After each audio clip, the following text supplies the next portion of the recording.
Shalom, selamat pagi teman-teman. Perkenalkan, nama saya Salmi dan teman saya Weldy Yantolando. Kami dari kelas D, Prodi Pendidikan Agama Kristen, Angkatan 2019, Institut Agama Kristen Negeri Toraja.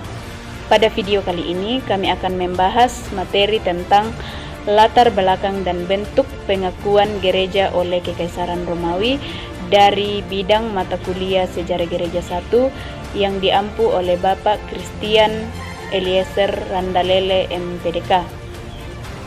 Lahirnya kekristenan atau gereja tidak lepas dari peran serta 3 negara besar yang berpengaruh pada masa gereja mula-mula. Ketiga negara itu adalah Yunani, Yahudi, dan Romawi. Di bidang kebudayaan, gereja dipengaruhi oleh kebudayaan Helenisme, yaitu kebudayaan Yunani yang dibesarkan di seluruh wilayah kekuasaan Romawi. Secara politis, dunia yang di dalamnya gereja lahir dan berkembang terbagi atas 2 negara besar, yaitu Kekaisaran Roma dan Kekaisaran Persia, atau sesudah tahun 225 disebut Persia. Ketika kita berbicara kekristenan, peran Kekaisaran Roma sangat ketat. Walaupun kekristenan mengalami tekanan dan aniaya pada masa Kekaisaran Roma, justru pada masa gereja atau kekristenan mengalami perkembangan dan penyebaran ke berbagai daerah. Semakin mendapat tekanan, kekristenan semakin berkembang, sedangkan Kekaisaran Roma sendiri menjadi pusat dari kekristenan. Ketika kekristenan muncul, yaitu pada zaman gereja mula-mula atau zaman rasul-rasul, kekaisaran yang berkuasa pada saat itu Kekaisaran Roma. Masa kekuasaan Romawi ini dikenal dengan istilah Pax Romanium, yang menganggap Romawi dapat membawa kedamaian bagi dunia. Awal mulanya berdiri kerajaan Romawi ini memang terlihat aman dan tentram, jaya dan dikenal dunia, yaitu pada masa pemerintahan Julius Kaisar dan Kaisar Agustus. Seperti yang sudah dijelaskan sebelumnya, ketika berpindah kekuasaan, ada penyelewengan dan pemaksaan yang merugikan banyak orang, khususnya daerah-daerah yang ditaklukkan Romawi. Sebelum kita mengetahui tentang bentuk pengakuan gereja oleh Kekaisaran Romawi, maka perlu diketahui masa sebelum pengakuan gereja oleh Kekaisaran Romawi, di mana pada saat Kaisar Nero berkuasa. Dialah kaisar yang melakukan penganiayaan besar-besaran terhadap orang Kristen. Nero adalah kaisar ke-6 dari Roma. Ia menjadi kaisar pada 54 sampai 68 Masehi. Pada 53 Masehi, ketika ia berumur 16 tahun, ia menikah dengan putri Claudius yang bernama Octavia. Pada 59 Masehi, ia telah membunuh ibunya Agrippina. Nero membunuh ibunya karena ia tidak nyaman atas sikap dan pengawasan yang ketat dan penuh curiga terhadap dirinya. Nero tidak memperlihatkan belas kasihan terhadap rakyat biasa.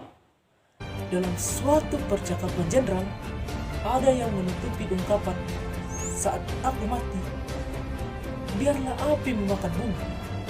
Namun mengatakan bagian pertama seharusnya berbunyi, "Sementara aku masih hidup." Kemungkinan dari ungkapan inilah Nero ingin mengubah angan-angan itu menjadi kenyataan. Pura-pura jijik dengan gedung tua, pusat, dan jalan sempit berkelok-kelok di Roma, ia membakar kota. Meskipun sejumlah mantan konsul memergoki, pengawal-pengawal Nero melintasi tanah mereka dengan obor menyala dengan eretan. Mereka tidak berani menghentikan para pengawal itu. Ia juga mengubah beberapa lumbung yang dibangun dengan batu dekat rumah emas, dirubuhkan tembok-temboknya dengan mesin pengumpung, lalu membuat bagian dalamnya terbakar. Teror ini berlangsung 6 hari 7 malam, membuat orang banyak terpaksa berlindung di kuburan. Ada yang mengatakan sampai 9 hari. Pada waktu peristiwa ini, Nero dilaporkan duduk di atas bukit Quirinal sambil memainkan lira dan bernyanyi. Sementara pada saat itu, kota Roma menjadi lautan api. Untuk mengelakkan tuduhannya atas dirinya, Nero mengkambing hitamkan orang-orang Kristen pada saat itu sebagai pelaku pembakaran kota Roma yang terjadi pada 19 Juli 64. Hal itu dilakukan untuk mengalihkan kemarahan penduduk-penduduk Roma dari dirinya. Nero sebelumnya sudah menaruh kebencian dan dendam pada orang-orang Kristen. Simon Petrus dan Paulus merupakan korban pada masa pemerintahannya, dibunuh secara keji, di mana Simon Petrus disalib terbalik dengan kaki di atas dan kepala di bawah, dan Paulus disiksa dengan kejam dan kepalanya dipenggal. Pada suatu hari, ia mengumpulkan orang-orang Kristen dalam Koloseum, lalu mengeluarkan singa, harimau, dan serigala untuk menerka orang Kristen. Ada juga yang dibungkus dengan kulit binatang lalu dikeringkan sehingga mati atau dibiarkan dirobek-robek anjing, ganas, dan diterjang oleh banteng. Juga ada yang dijadikan lilin yang disirami minyak lalu dibakar pada malam hari, atau dijadikan sebagai obor penerang pada pesta yang sedang diadakan. Setelah masa pemerintahan Kaisar Nero, maka suatu kebebasan bagi orang Kristen untuk memberikan status kebebasan untuk beragama. Hal itu dimulai ketika Constantinus akan berperang melawan Maxentius yang berupaya naik tahta. Di mana sebelum berperang, dalam mimpinya Constantinus melihat ke langit dan melihat cahaya berbentuk salib. Di situ terdapat tulisan yang berbunyi, "Bersama ini taklukkanlah." Nah, prajurit yang percaya tahayul ini sebenarnya sudah enggan memuja dewa-dewa yang ada di Roma. Di kemudian hari, Kristus muncul dalam mimpinya dengan tanda yang sama, sebuah salib yang agak melengkung. Di atasnya yang menyerupai huruf-huruf Yunani, C dan Rho, dua huruf pertama dari kata Kristos. Jenderal tersebut diperintahkan untuk membuat tanda ini pada perisai-perisai pada prajuritnya. Ia melakukannya seperti yang dijanjikannya. Konstantinus memenangkan pertempuran tersebut. Konstantinus sangat berhasrat mengucap syukur kepada Kristus. Oleh karenanya, ia tergerak untuk memberikan kebebasan dan status bagi gereja.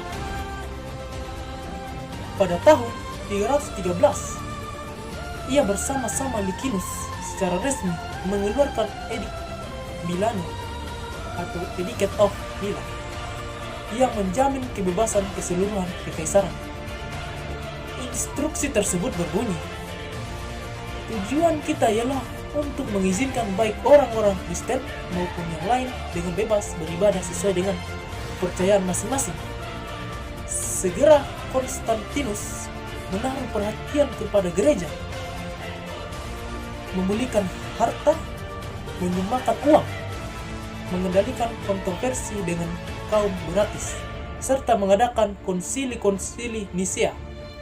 Ia juga berbuat kekuasaan dengan Licinus yang ia gulingkan pada tahun 324. Nah, pada tahun 380, Kaisar Theodosius mengeluarkan peraturan. Segenap rakyat harus menganut agama resmi, yaitu agama Kristen yang ortodoks. Sesudah tahun itu, kuil-kuil dirusak secara besar-besaran dan agama lekas hilang dari kehidupan umum. Agama itu paling lama bertahan di pedusunan atau dalam bahasa Latin penganus, orang di dusun, atau mendapat arti orang kafir. Nah, jadi berkat dukungan negara, gereja semakin berkembang dan seiring berjalannya waktu, orang Kristen semakin bertambah dan juga gereja mendapat bantuannya yang besar dari pemerintah untuk membangun gedung-gedung gereja.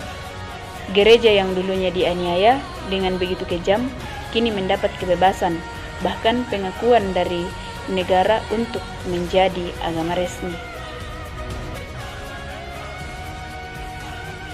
Demikianlah pemaparan materi kami. Kiranya materi kami dapat menambah wawasan saudara terkait latar belakang dan bentuk pengakuan gereja oleh Kekaisaran Romawi. Tuhan Yesus memberkati.